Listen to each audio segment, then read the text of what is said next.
Hello students, how are you? Hope you all are doing well. Last video में हम पढ़ रहे थे आपकी व्याकरण बोध का पाठ 17 पत्र लेखन। Okay, letter writing.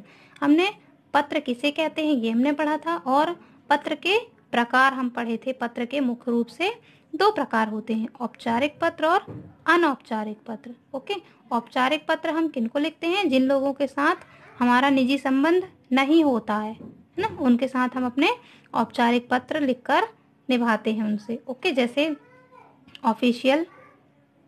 नेक्स्ट है अनौपचारिक पत्र में जिनके साथ हमारा निजी संबंध होता है ना, उन्हें हम अनौपचारिक पत्र कहते हैं। जैसे हम अपने रिलेशन में लिखते हैं, रिलेशन वालों को लिखते हैं, या फिर मम्मी पापा भाई बहन जिनको हम लिखते हैं, ये हैं अनौपचारिक पत्र। ओके, चलिए फर्स्ट हम पढ़ चुके थे बीमारी के कारण अवकाश हेतु पत्र, ये हमने पढ़ा था, लिखना सीखा था। ओके, आज हम नेक्स्ट पढ़ते हैं पत्र के नमूनों में। और सेकंड है प्रधानाचार्य को अवकाश के लिए प्रार्थना पत्र। ओके, सबसे पहले हम लेफ्ट साइड में लिखते हैं सेवा में प्रधानाचार्य, अवध पब्लिक स्कूल, नई दिल्ली। यहाँ पर आप अपने स्कूल का नाम लिख लीजिएगा। ओके, जब आप लिखेंगे तो।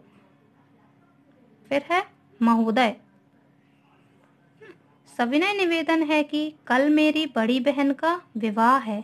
घर में बहुत से अतिथि आए हुए हैं, मुझे उनकी देखभाल करनी है। अगले 2 दिनों तक मैं भी विवाह समारोह के कामों में व्यस्त रहूंगा।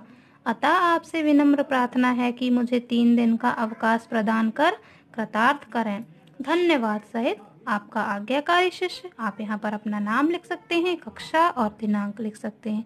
ओके, तो ये था अपने प्रधानाचार्य को छुट्टी के लिए प्रार्थना पत्र। अवकाश पत्र नहीं, ये प्रार्थना पत्र था। तो आप देखेंगे पहले वाले पत्र में अवकाश के लिए पत्र था, जिसमें देखिए यहाँ पर विषय है ना, विषय दिया गया था कि बीमारी के कारण अवकाश हेतु प्रार्थना पत्र। परंतु आपके इस वाले प्रार्थना पत्र में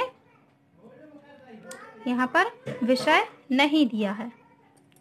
इसमें विषय इसलिए नहीं लिखा गया क्योंकि जब हम अनौपचारिक या पारिवारिक पत्र हम लिखते हैं तो पत्रों को लिखते समय हम इनके बीच में हम विषय को नहीं दर्शाते हैं। ओके, इसलिए इसमें विषय नहीं दिया गया है। और इसके पहले वाले अवकाश जब हम पत्र लिख रहे थे तो उसमें हमने विषय दर्शाया था, क्योंकि औपचारिक या सरकारी पत्र को लिखते समय हम विषय को बीच में लिखते हैं। ओके, तो ये क्या है जो हमने अभी पढ़ा, यह क्या है?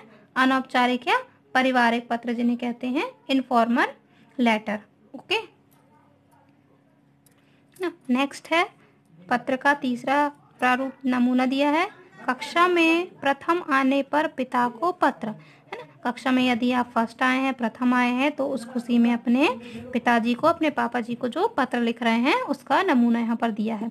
गुरुकुल एकेडमी छात्रावास, देहरादून, उत्तराखंड। यहाँ पर आप अपने स्कूल का और अपना एड्रेस डाल सकते हैं। ओके, फिर है पूज्य पिताजी सादर प्रणाम, या फिर आप यहाँ लिख सकते हैं पिताजी सादर नमस्ते या फिर प्रणाम। ओके, फिर आप अपनी कुशलता के बारे में लिखेंगे कि मैं यहाँ सकुशल हूँ, आशा है आप सब भी कुशल से होंगे।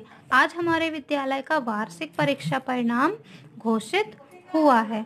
आपको यह जानकर हार्दिक प्रसन्नता होगी कि मैं अपनी कक्षा में प्रथम स्थान प्राप्त किया है मैंने। ओके, यह आपके आशीर्वाद एवं कुशल मार्गदर्शन के कारण ही संभव हो पाया है। माता जी को प्रणाम तथा आदित्य को प्यार भरा आशीर्वाद। आपका आज्ञाकारी पुत्र वैभव। फिर यहाँ पर आज की जो भी डेट है वो लिखी है। तो इसमें आप यहाँ पर अपना नाम लिख सकते हैं और अपने पिताजी को आप अपने हिसाब से पत्र लिख सकते हैं ना। जैसे यहाँ पर दिया है, उसने लिखा है कि हम कुशल से हैं, आशा करते हैं कि आप भी कुशल से होंगे, है ना। आज हमारे विद्यालय का वार्षिक परीक्षा परिणाम घोषित हुआ। आपको यह जानकर हार्दिक प्रसन्नता हुई कि मैं कक्षा में प्रथम, मतलब वह जो वैभव है इसमें आप अपना नाम लिख सकते हैं यहाँ पर। तो वह अपने उसका श्रेय उसके प्रथम आने का श्रेय वह अपने पिताजी को देता है कि आपके आशीर्वाद से और आपके मार्गदर्शन से यह संभव हो पाया है ना। माता जी को प्रणाम, और आदित्य मतलब उसका भाई होगा, जो आप अपने भाई के लिए लिख सकते हैं यहाँ पर।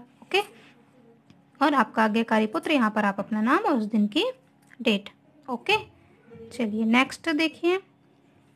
नेक्स्ट है मित्र को जन्मदिन की बधाई का पत्र। ओके, तो यहाँ पर देखिए पता लिखा है यहाँ पर। फिर है प्रिय मित्र, रंजन। आप अपने मित्र का नाम लिख सकते हैं। सप्रेम नमस्ते, तुम्हारे जन्मदिन का निमंत्रण पत्र मिला। सबसे पहले मैं तुम्हें जन्मदिन की हार्दिक बधाई देता हूँ।